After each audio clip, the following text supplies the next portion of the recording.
Sheni sifka waandikiwe barua hao waje tupo Sheikh Muharram hao wasitunyongeshe kiasi hicho. Unasikia mtu anazungumza tu peke yake pale kama alivyosema kwenye hutuba ya Ijumaa akiondoka yeye ni mshindi. Sasa tuwaandalie kongamano. Nyinyi unganeni na benki nyingine kwa sababu waathirika ni nyinyi na sisi. Kwa kawaida sasa hivi katika ulimwengu wetu mashehe katika hii miamala ya kifedha tunagawanyika magrupu matatu. Kuna grupu linaharamisha jambo lote kwa ujumla wake.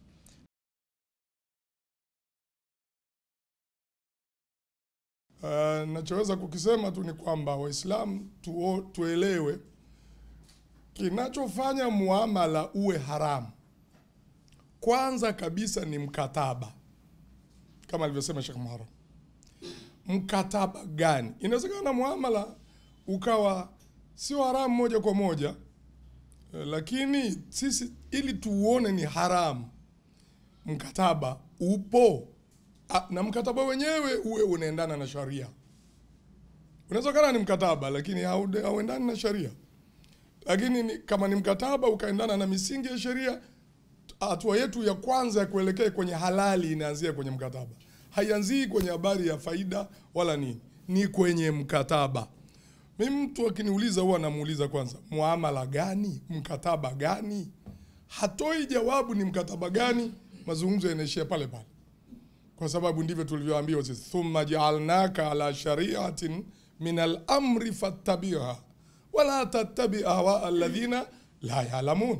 Kisha tumekufanya wewe Muhammad na umati wako mko kwenye sheria katika kila jambo mnalofanya.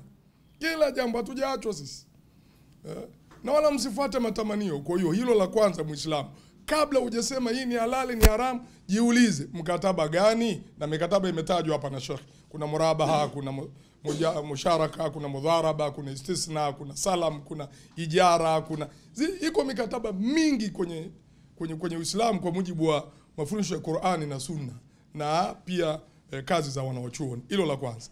La pili, ili uende kwenye haramu, mkataba umetimia. Bidhaa gani ambayo inauzwa kwenye huo mkataba? Mkataba unaweza ukawa ni mzuri, halali kabisa, lakini ni wa kuuza nguruwe. Na wako wanaosema nguruwe bana hata umchinje kwa bismillah 1000 si anabakia haramu tu. Haramu tu. Kwa hiyo mkataba hata ukiwa ni wa mudharaba au wa murabaha, lakini kinachouzwa ni nguruwe, haiwezekani tena ukawa ni halali hata kama mkataba uko sawa sawa. Kwa hiyo cha pili ni hicho, bidhaa gani? Kama ni bidhaa, kama ni miamala hii yetu ya kifedha, muamala gani unaofanyika? Ni muamala wa kuweka, ni muamala wa kukopesha, ni muamala wa ijara, ni muamala wa kutengeneza, hilo linaingia. Tatu, kwenye kulipa faida.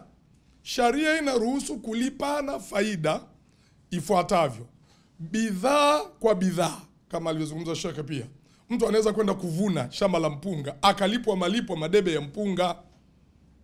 Sawa jamani, sio lazima pesa, madebe ya mpunga ndio malipo yake. Inajuzu bidhaa kwa bidhaa. Lakini inajuzu pia kulipwa kwa kutumia fedha taslimu. Malipo yakawa 50,000 au 100,000 au 1,000,000, fedha taslimu inajuzu. Inajuzu pia kulipana kwa asilimia. Nisbatu filmia, ndio hiyo ambayo watu wakiona tu asilimia wanakuambia muamala haram. Mimi tumeshiriki kuandaa sukuk ya Zanzibar. Ile kusema tu kwamba faida itakuwa 10.5, khalas mtu anakuambia haramu hii. Kwa nini haramu? Si mmeweka wenyewe faida. Halafu faida yenyewe ni fixed. Kosa jingine hilo. Kwamba katika Uislamu ikiwa kuna faida ikawa fixed, haibadiliki, ni ile ile mwanzo mpaka mwisho wa mkataba, eti na yenyewe ni haramu. Mashaka tuna kazi.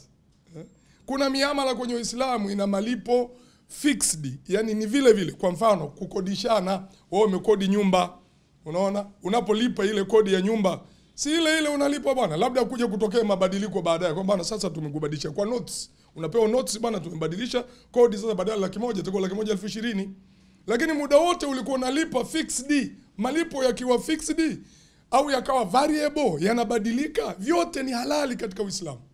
Isifanywe kwamba malipo kwenye Uislamu bwana hayatakiwi yawe fixed. Hii ni suu tafahumi, ni kufahamu vibaya mafundisho ya Uislamu.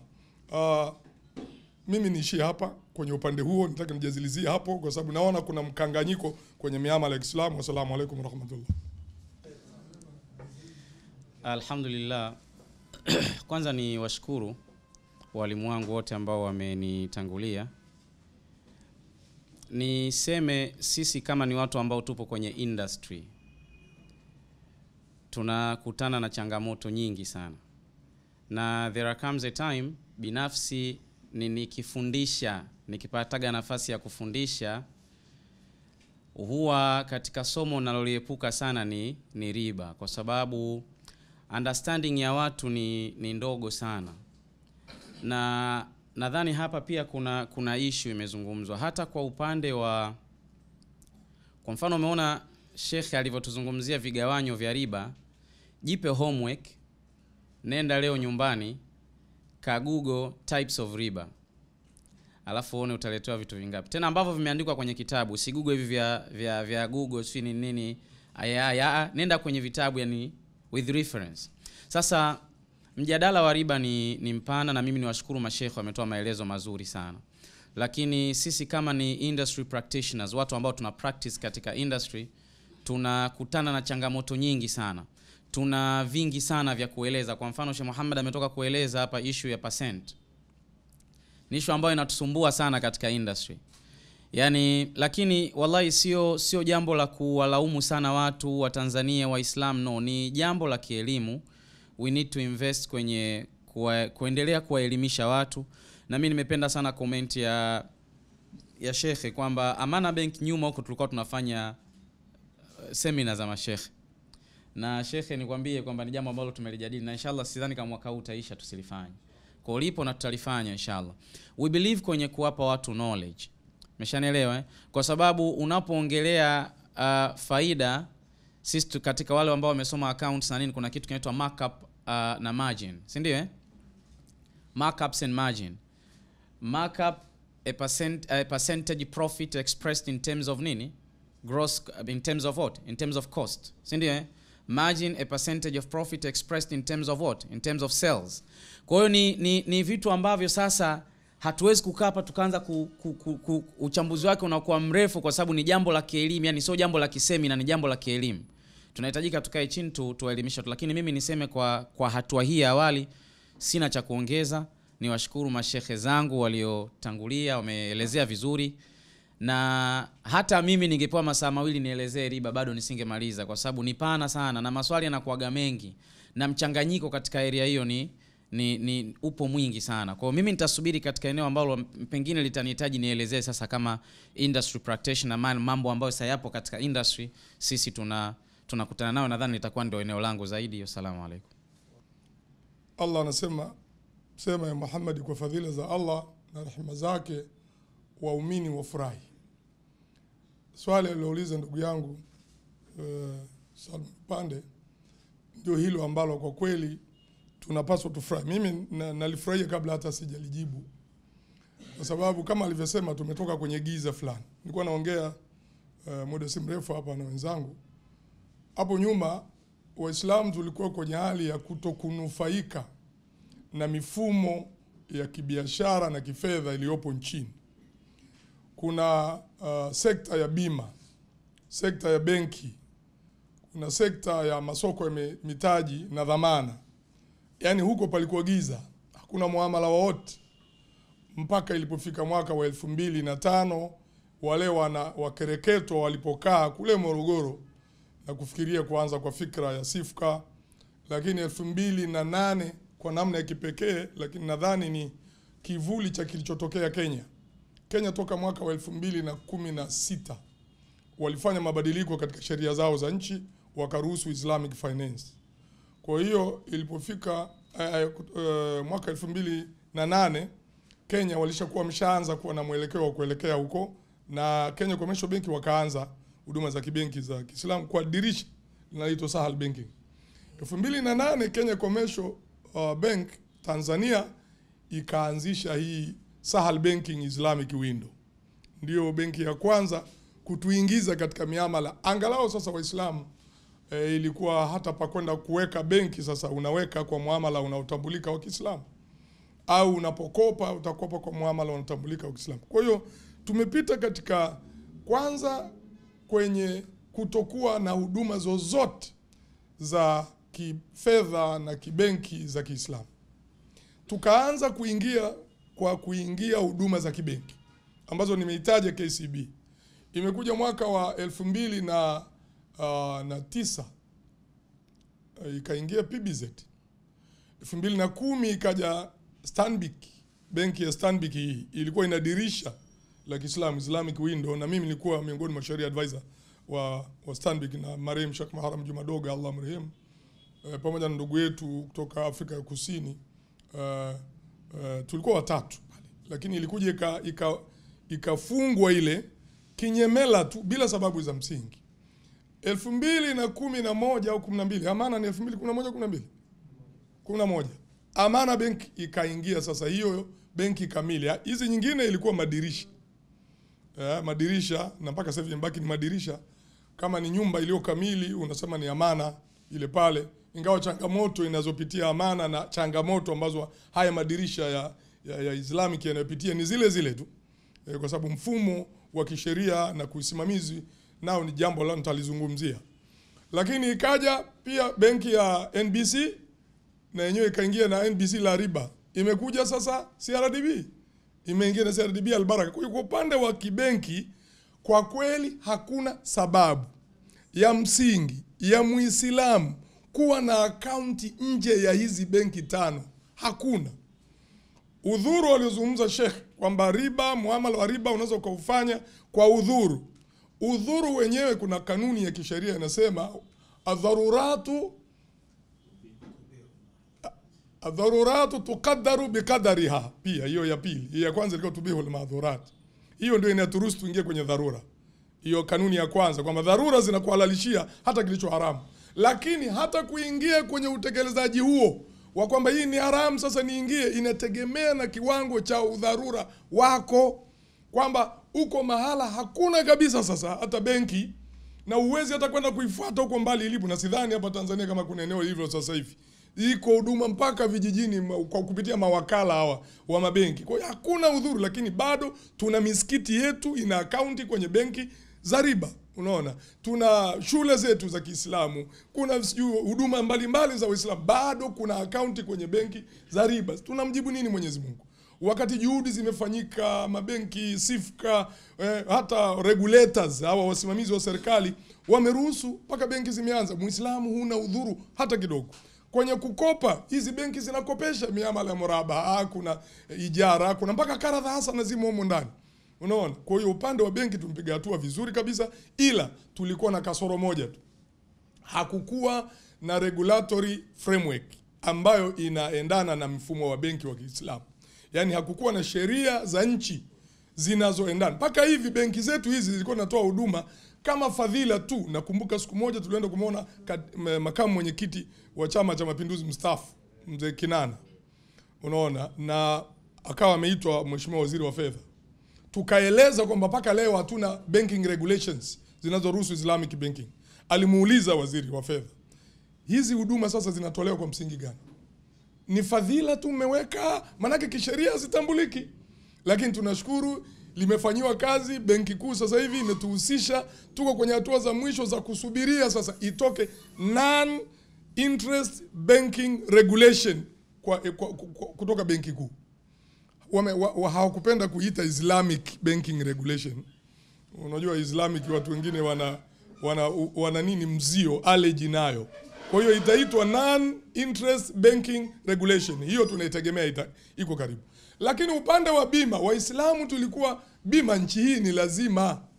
Lazima ukiwa na chombo chochote, pikipiki, gari, sijui bajaji, kwenda mbele, wewe lazima uwe na bima. Na kuna huduma nyingine lazima uwe na bima. Ukiwa na shule, majengo yale uwekewe bima, hata ukiwa na majengo ya biashara uwekewe bima. Ilikuwa hatuna huduma za bima zinazoendana na mafundisho ya Uislamu.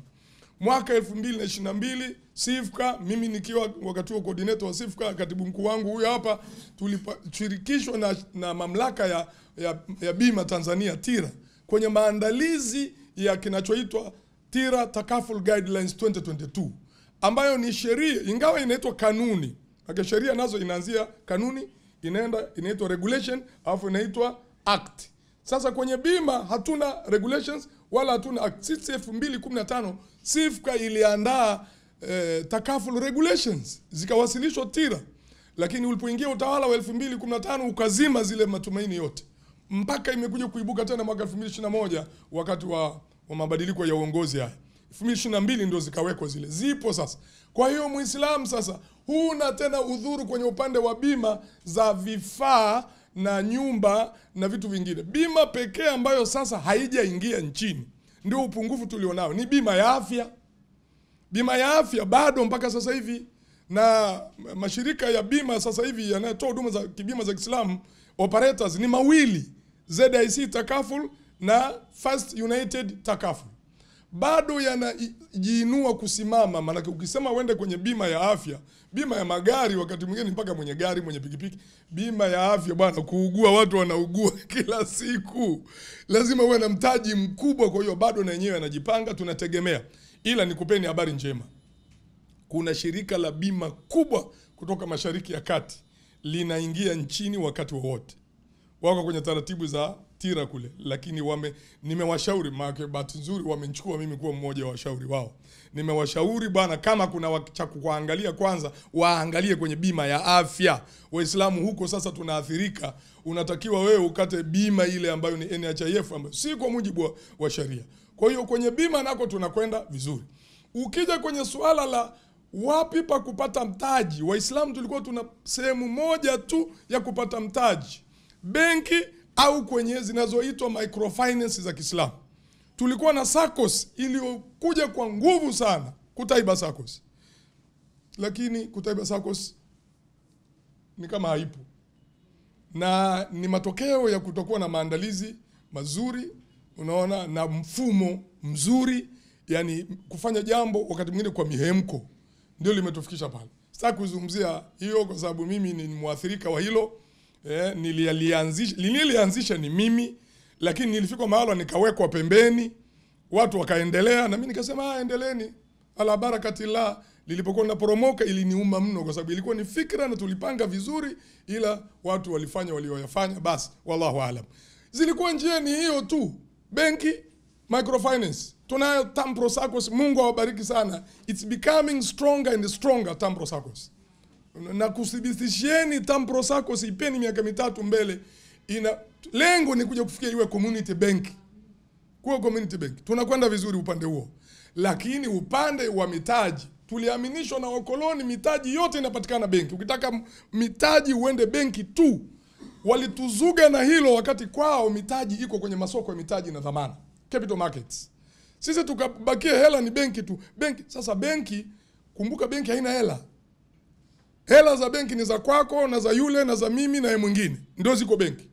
Benki inapotaka kukukopesha wewe ulienda kukopa, kwanza inawafikiria wale walioweka pesa zao benki, kwa sababu waliweka kwa masharti kwamba watalipwa faida, au kama ni hizo nyingine ni riba. Kwa hiyo wanapokukopesha wewe, ile faida yao wanaweka ya yule kwanza, halafu wanaweka faida yao juu, halafu wanaweka na gharama zao zinaitwa overhead cost. Kwa hiyo wewe unapopokea mkopo wa benki, unapokea ukiwa umejazwa mzigo mkubwa, ndio maana iko ghali mno. Sasa mahala pa kupata mitaji kwa nafuu ni kwenye masoko ya mitaji na dhamana peke yake. Huko tulikuwa tumefeli Waislamu, hatuna. Wenzetu upande wa pili walikuwa wakitaka, na hiyo ni fursa ya kuwekeza. Ukitaka kuwekeza mahala rahisi zaidi kwenye masoko ya mitaji na dhamana. Wasiokuwa Waislamu walikuwa wanawekeza kwenye zile zinaitwa hatifungani za serikali, au vipande vile vinaitwa UTT. Lakini vyote hivyo vina riba. Na kuna Muislamu mwingine anadhani kwamba mimi ninawekeza bwana kwa sababu nina shida hela, ni dharura. Dharura inakadiriwa kwa uzito wake, sio unavyofikiria wewe. Wanachuoni wanasema hivi, kwa mfano bima ya afya. Wewe unaugua, unahitaji milioni 10 kutibiwa, lakini una milioni 3. Dharura yako wewe sio milioni 10 tena, ni milioni ngapi? 7. Unaona, hiyo ndio adhururatu tukaddaru bikadariha. Dharura yako ni milioni 7, sio 10. Kwa sababu 3 unayo. Ukisema uchukue yote 10, utakuwa umeingia kwenye dhambi moja kwa moja. Ukiweka hiyo ya kwako 3 alafu ukachukua hiyo 7 kufidia, sawa. Sasa sisi tulikuwa ima kwenye vipande au kwenye bima, kwenye nini, hizo hatifungani za serikali. Zote zina riba. Kwa hiyo Waislamu tulibakia tumefunga mikono kama kwenye sala. Wenzetu wanapeta. Unashangaa anakuja kufungua pale duka mwenzako sio Muislamu, baada ya miaka 3 yuko mbele. Wewe una duka lako hapa limesinyaa, halikui kwa sababu huna mahala pa kupata mtaji wala pa kuwekeza huna. Sasa bahati nzuri masoko ya mitaji na dhamana, SIFCA imeshiriki mno kwenye hilo, na mamlaka yetu ya masoko ya mitaji na dhamana ya CMSA, lakini pia soko la mitaji na hisa la Dar es Salaam DSE. Sisi Maizu Company Limited unaiona pale ni katika wadau wa SIFCA, ndio tuliowapa mafunzo CMSA, tuliowapa mafunzo DSE, lakini huku nyuma yetu ikiwepo SIFCA, na hata mwenyekiti alikuwa anashiriki kwenye ufungaji na ufunguaji wa mafunzo hayo, katibu mkuu anashiriki pia. Kwa hiyo tuna soko la mitaji na dhamana vibrant in East and Central Africa. Hakuna nchi yenye soko la mitaji na dhamana la Kiislamu Afrika Mashariki na ya Kati kama Tanzania, hakuna. Mimi natembea Zambia, Uganda, hata Alhamisi jao naenda Rwanda, naona nilikuwa Kenya, Uganda, Burundi, lakini sisi tunaongoza. Yaani Waislamu wa Tanzania tuseme alhamdulillah, tumeimarika kwenye masoko ya mitaji na dhamana. Anayetaka kutafuta mitaji, ana miradi mikubwa, anahitaji mabilioni ya hela, tayari kuna sheria pale CMSA inaitwa Corporate Municipal and Subnational Sukuk Bond Guidelines 2023, na imesajiliwa kwenye gazeti la serikali. Kwa hiyo ni miamala inayotambulika. Ndio maana unaona mpaka sukuku ya Zanzibar hiyo ni sukuku ya serikali, imeuzwa, na unaona mpaka benki kuu inaenda natangazia watu, jamani wekezeni kwenye hii, hiyo ni fursa ya uwekezaji. Kwa hiyo Muislamu sasa hana tena udhuru wa kwenda kuwekeza kwenye UTT wala kwenda kuwekeza kwenye hizo hati fungani zenye riba za serikali. Hana udhuru huo, kwa sababu tayari kuna masoko ya mitaji na dhamana pale yana huduma zote. Mfano mzuri, shule sekondari ya Bagamoyo Premier Girls walikuwa wanataka kujenga dispensary. Kimsingi wangeenda kukopa mikopo ya riba. Okay, riba hatutaki. Wangeenda kwenye huduma zetu hizi za kibenki za Kiislamu. Wangekopeshwa nini? Kule wanakopesha nini? Wanakopesha bidhaa tu, murabaha. Kama ni cash ni benki chache.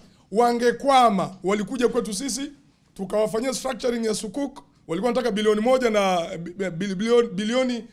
na milioni 200, lakini tulijikuta tumepata bilioni 1 na milioni 940. Mpaka tukazuia watu kwamba basi msiwekeze, hatuwezi kuchukua zaidi hapa. Unaona? Kuna sukuku hiyo ya Zanzibar tulikuwa zinatakiwa bilioni 300, tumepata bilioni 382. Yaani imezidi. Kuna sukuku inakuja sasa, mjiandae mlioko hapa na wanamsikiliza. Inaitwa New Ventures Sukuk. Hiyo ukubwa wake ni bilioni 78. Faida ya sukuku ya Zanzibar ilikuwa 10.5% kwa mwaka. Hii inayokuja 14.5% kwa mwaka.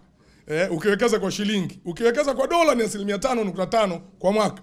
Kwa hiyo mahala pa kuwekeza hapo. Mnaweza mkajiunga kama kikundi, mnaweza kama msikiti, kama taasisi, mkawekeza, tunakwenda mbele. Na kuna sukuku nyingine 2 zinakuja. Kuna Fay Sukuk 1.5 billion, kuna ya Ahbab Secondary School Zanzibar, anaifahamu, nimetaja mpaka katikiza kichwa, wadogo zake wanasoma pale. 2 billion inakuja na yenyewe. Kwa hiyo angalieni jinsi fursa zilizoko hapa. Uganda ndio tunashiriki kuwatengenezea hizi laws, regulations. Mimi ni consultant wa United Nations Economic Commission for Africa, shirika la kamisheni ya uchumi ya Umoja wa Mataifa kwa bara la Afrika. Angalieni kitu kingine cha kujivunia wa Tanzania. Mimi Mtanzania mwenzenu, Muislamu mwenzenu, ndio nimechukuliwa kuwa mshauri wa Umoja wa Mataifa. Unaona? Hayo ni mafanikio mengine ya Tanzania, na wametuona kwa sababu ya haya yanayotokea Tanzania, wamesema hawa wanastahili kupewa. Kwa hiyo tunakwenda vizuri. Kuna Halal Fund. Halal Fund ya alikuwepo Kamugisha hapa, Alpha Halal Fund. Ya kwanza in East and Central Africa. Sasa nikwambieni kinachokuja kingine. So unaona hiyo inaitwa UTT. Inakuja sasa inaitwa Islamic Real Estate in Trust. Iko tuna structure iko mbioni kubwa bilioni 85. Haijajulikana uwekezaji, lakini utaanzia shilingi 100 tu. 100 unit moja, 100 unanunua unit 10, ina maana 1000 unawekeza pale. Katibu, kama hujanisikia, inakuja iREIT. Tayari tuna collective investment scheme ile ya Halal Fund, sasa inakuja iREIT. Tunaendelea kuongoza Afrika Mashariki na ya Kati. Crowdfunding imekuja ya Waqf. Ile ya Hayatul Ulama.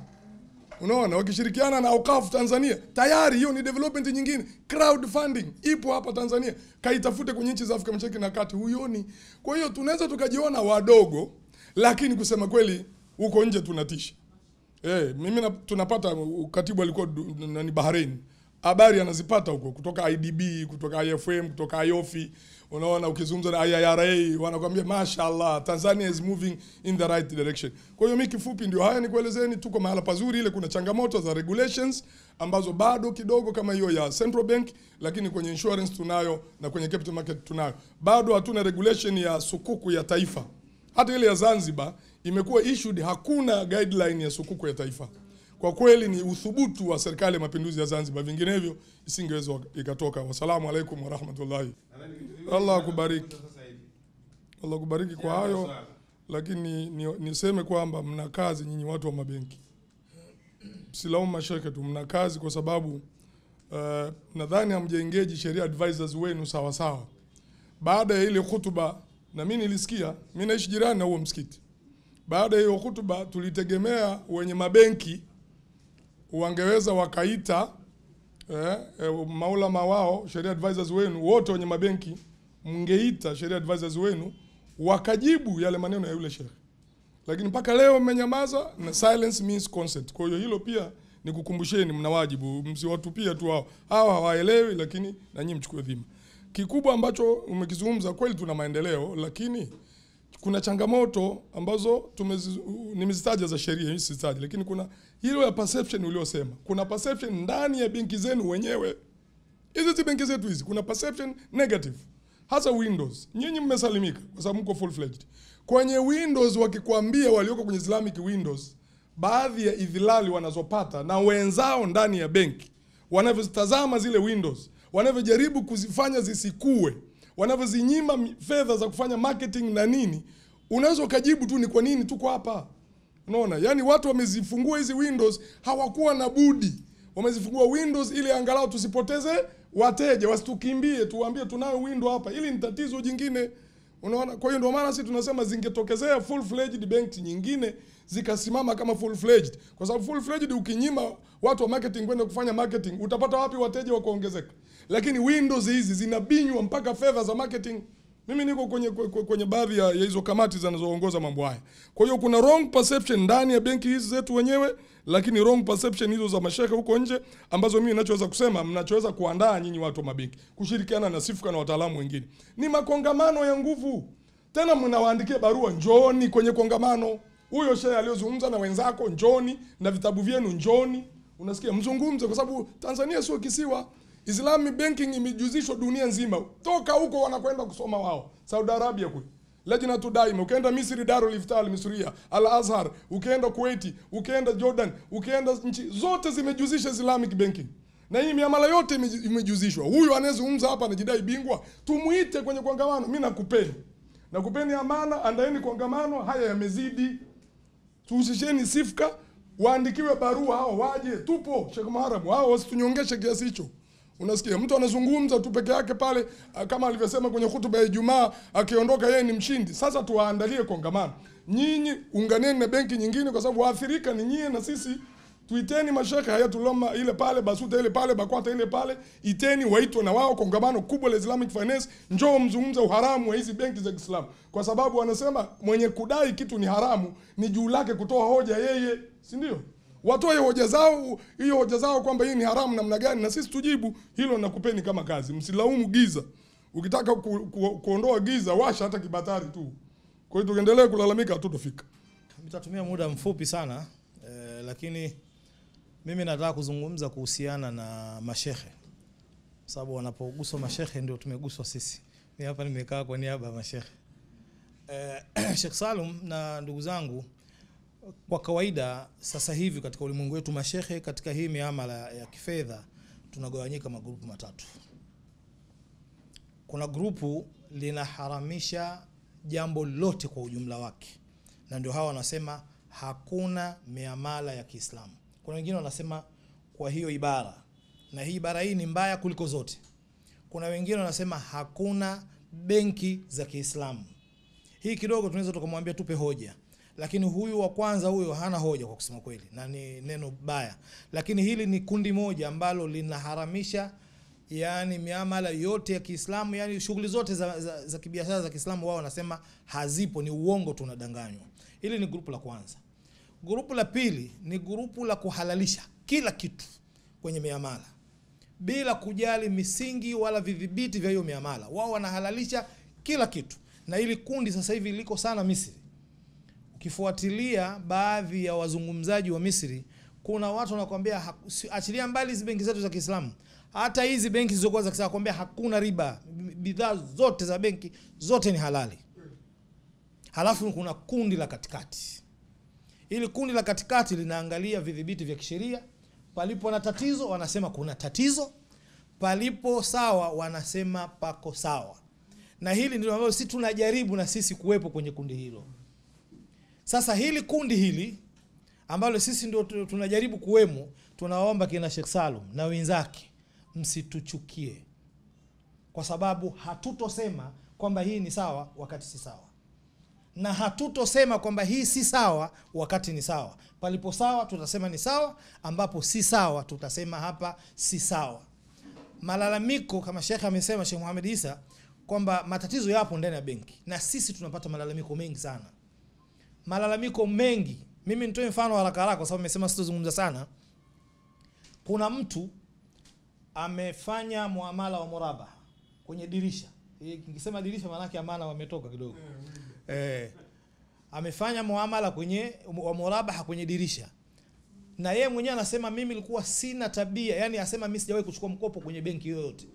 Hata hizo za riba asema mimi nimejizuia kabisa. Sasa zilivyokuja za Kiislamu tukawasikia mashekhe mnasema zinafaa.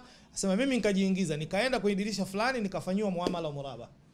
Asema nimefanya muamala, nimemaliza, nishamaliza kulipa. Sasa naomba tena lile ombi lake likachukuliwa, likafanyiwa mchakato kwenye hiyo benki, anakuja kuitwa kwa ajili ya kusaini, anakwenda kukuta ni mkopo wa kawaida. Akamwambia imekuaje? Mbona mnanipa mkopo wa kawaida? Mimi sitaki huu, mimi nataka ule wa kwetu wa Kiislamu. Asema bwana, hii ni sawa sawa, mbona wenzako wengi wanafanya hivi hivi. Wanaanza ya Kiislamu alafu wanakuja kuangukia huko. Huyu bwana akanipigia simu, akasema Sheikh, mimi siwezi, nimewaambia subirini, siwezi kuchukua maamuzi yote mpaka niulize mashekhe zangu. Tunaulizwa kweli Sheikh? Nikamwambia hiyo hakuna, usifanye, lakini subiri hapo kwenye benki kuna wenzetu.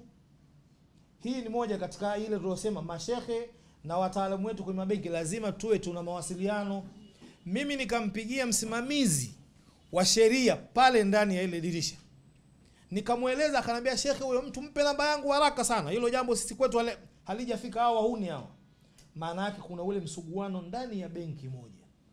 Yaani kwa watu wananyang'anyana wateja asende, kwa sababu ndio hayo malengo. Wale wadirisha wana malengo yao na hawa nao wamewekewa malengo yao. Kwa hiyo watu wananyang'anyana wateja. Yule bwana kweli mimi nikampa namba, yule bwana akampigia na lile swala likashughulikiwa haraka. Yule bwana akaenda akapewa muamala mwingine wa murabaha na wala sio ule. Kwa matatizo Sheikh Salum yapo ndani ya benki zetu. Katika matatizo huyo bwana, hawa mabwana sisi tunawajua. Hawa wanaozungumza hivyo unavyosema hiyo tunawajua. Na ndio maana Muhammad Isa asema andaeni kongamano. Sisi wakati ule wa nyuma ndani ya Africa TV tuliwaita ndugu zetu wote wa mabenki ya Kiislamu hao. Tukakaa nao vikao. Sheikh Salim sijamuona, lakini wawakilishi wengine kutoka kwenye benki yake walikuwepo. Tukawaambia sisi tumejipanga kutoa elimu kwa makundi hatari sana katika jamii yetu. Mahatari kwa maana ya umuhimu. Kundi la walimu wa madrasa na kundi la maimamu wa misikiti. Hawa ndio wanaoulizwa maswali na Waislamu. Na hawa watu wanakubalika, akisema hiyo ni haramu, shekhe hiyo ni haramu. Tukawaambia watu wa mabenki, kwenye hili acheni ushindani wa kibiashara. Kwenye hili shirikianeni, mtusaidie, tuwape elimu hawa watu. Tukafanya kongamano moja, tulifanya pale juu pale. Na walikuja watu zaidi ya 300. Walikuja watu mpaka wamezuiliwa kwenye mlango pale. Kwa watu wako tayari. Lakini nani anawasaidia mashekhi kuwapa elimu wale? Ni nyinyi. Sasa mnakuja kutulaumu nyinyi wakati nyinyi hamko tayari. Shirikianeni, tupeni, tuwezesheni, tuwape watu elimu, na watu wako tayari kupokea elimu. Walikuja watu ambao mitazamo yao ilikuwa ni hiyo. Lakini kuanzia kongamano mpaka limeisha, mitazamo yao ikawa imebadilika. Tokea siku hiyo Amana na wenzake hawajataka tena kusaidiana na sisi katika hilo jambo. Sasa mtamlaumu nani? Nao mashekhe wapo shekhe na hawawezi kuondoka kirahisi. Mimi naomba niishie.